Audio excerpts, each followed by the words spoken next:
On savait qu'Internet, Éric de Rijnmaten, était en train de révolutionner le commerce, mais sans doute pas aussi vite et de cette façon aussi accélérée. La crise sanitaire, la fermeture des magasins accélère la mutation du commerce au point de créer une certaine colère même à Bruxelles, si on a bien compris. La commissaire européenne, Margrethe Vestager, attaque de plein fouet Amazon.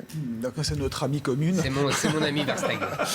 Donc effectivement, Margrethe, qui est commissaire européenne, là elle s'en prend vraiment directement à Amazon. Alors pourquoi ? Parce que finalement elle est un peu prise de court. On se rend compte que Internet ça évolue tellement vite, beaucoup plus vite que prévu. Le e-commerce, les ventes en ligne sur Internet explosent littéralement. Je vous donnerai les chiffres dans un instant. Ce qu'il faut comprendre, c'est que jusque-là, si vous voulez, le commerce traditionnel dans les rues, les petites boutiques, chacun faisait son propre commerce, chacun était en concurrence. D'ailleurs souvent il y avait deux boutiques à côté qui étaient en concurrence. Les gens géraient leurs fichiers clients, ils avaient les cartes de fidélité, etc. Ça, c'était de la bonne concurrence, de la concurrence saine. Avec Internet, qu'est-ce qui se passe ? Vous avez des plateformes qui se sont créées. Alors, la plus connue, c'est Amazon, mais vous avez aussi Cdiscount, etc. Et sur ces plateformes, on peut aussi vendre quand on est un particulier. On peut aussi vendre sur ces plateformes quand vous avez un magasin, quand vous êtes indépendant. Sauf que l'indépendant, le commerçant ou même le particulier, si j'ai envie de vendre sur Amazon, je peux.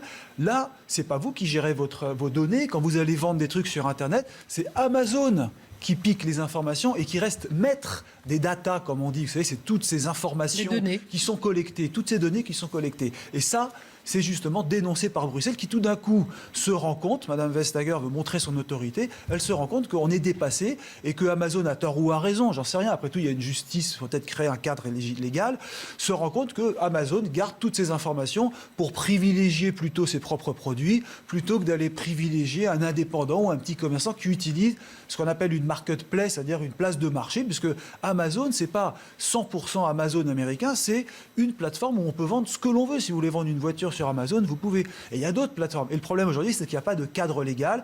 Les informations restent chez le propriétaire de la plateforme qui en fait ce qu'il veut. Alors, ça se chiffre par milliards. Quand vous voyez le chiffre d'affaires d'Amazon, ce sont des milliards d'informations sans que vous le sachiez.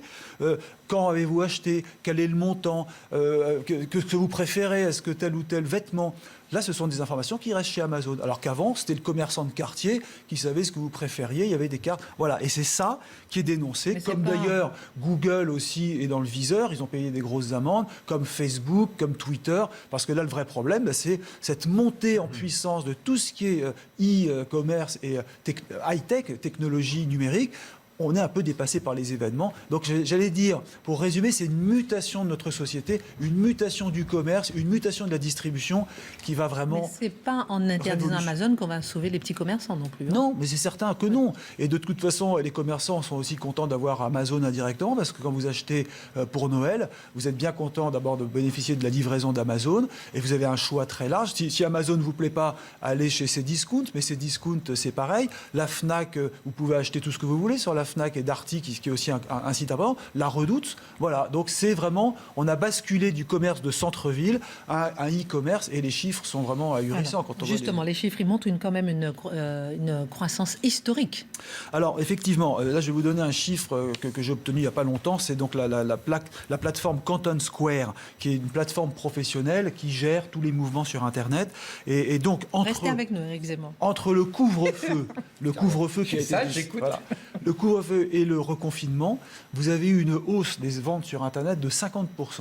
C'est quand même, c'est sidérant. Déjà, on était très élevé, mais là, vous avez eu un boom. Donc, vraiment, le consommateur s'est vraiment tourné à fond. En plus, comme les magasins sont fermés, il n'y a pas d'autre choix. Donc, l'erreur énorme aurait été d'interdire Amazon. Je ne sais pas où ça en est d'ailleurs actuellement. Je pense que c'est encore un point d'interrogation, parce qu'il y avait aussi les fameuses ventes Black Friday. Je crois que le ministre n'en a pas parlé.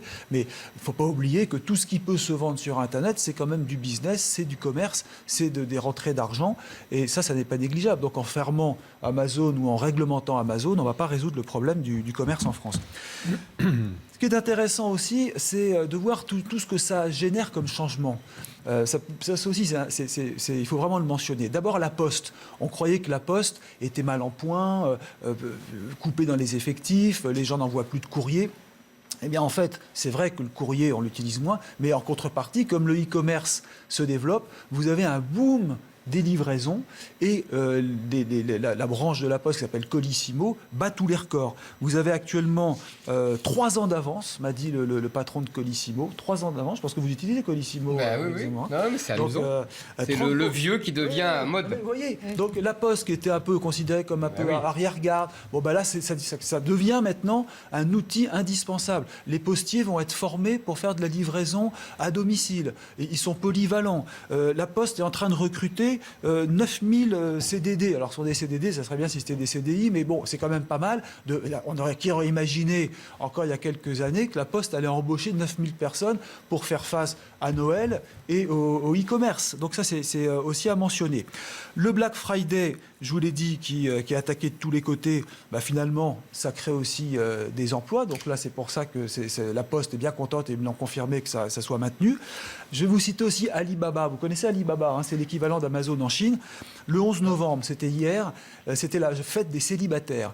Ils ont battu tous les records jamais atteints, 74 milliards de dollars de ventes en une journée. Là, 600 000 ventes par seconde. Je pense que Marc Menant s'arrache les cheveux.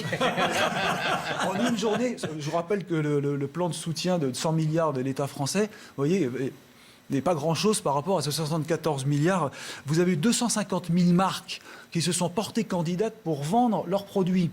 Même Cartier, le grand joaillier Cartier français, a réussi à vendre 400 bijoux de grande valeur sur cette plateforme. Non mais ça en dit long sur la soif de consommation des Chinois qui, eux, sont sortis du confinement, n'en peuvent plus, de plus venir en France, ils ne peuvent plus aller dans les marques de luxe, ils ne peuvent plus venir à Paris acheter des bijoux. Et donc, ils se ruent sur Alibaba qui vend des produits qu'on vendait avant Place Vendôme à Paris. Voilà. Et donc aussi de nouveaux business que l'on pensait plutôt oubliés. Oui, autre évolution, le carton. On pensait que c'était devenu ringard, le carton. Ça devient le produit le plus C'est comme la carton, comme la Poste. La Poste et le carton. Exactement, ça fait un carton. C'est pour ça. On a l'impression dans un film de Pagnol. Non, mais c'est très drôle. Non, mais ça vous montre quand même ce renversement, cette mutation accélérée. Ça devait venir, on s'en doutait. Mais là, avec la crise Covid, plus le e-business qui se développe, plus Noël qui arrive, on a tout d'un coup une envolée du carton. Ils pensaient faire 10% de progression par an. Ils en sont à plus 25%. Bon, je ne vais pas vous embêter avec les chiffres, mais ça vous montre qu'ils vont devoir fabriquer 6 millions de cartons en plus. Et là... Bonjour la pollution. Hein. Alors justement, non mais là je viens vers Éric Zemmour qui dit que l'industrie est morte en France. Ouais. Là c'est une énorme industrie le carton. 13 entreprises qui font du carton en France, 73 usines. Et j'ai eu confirmation tout à l'heure que ce sont vraiment des vraies industries qui ont du papier qui est compacté et qui est ondulé et qui fait ce carton, qui ensuite emballe les bouquins que vous achetez qui arrivent chez vous à domicile. D'ailleurs, souvent des cartons beaucoup trop grands. Oui, parce qu'il y a 43% de l'espace vide. Pour un petit bouquin comme ça, vous avez des cartons comme ça. Exact. Donc ça veut dire que les métiers vont se perfectionner, se professionnaliser, les machines... Voilà. Je veux simplement vous dire que ces métiers sont en train d'évoluer. Ça crée de l'emploi en France de manière considérable, surtout qu'en plus, les cartons, ça ne se stocke pas, donc c'est obligé d'être fait sur place et ça se recycle. Et là, je vous rassure, le carton n'est pas jeté, c'est vraiment pas brûlé, c'est vraiment recyclé, réutilisé. Je vous ferai réagir dans un instant. J'ai une dernière question pour vous.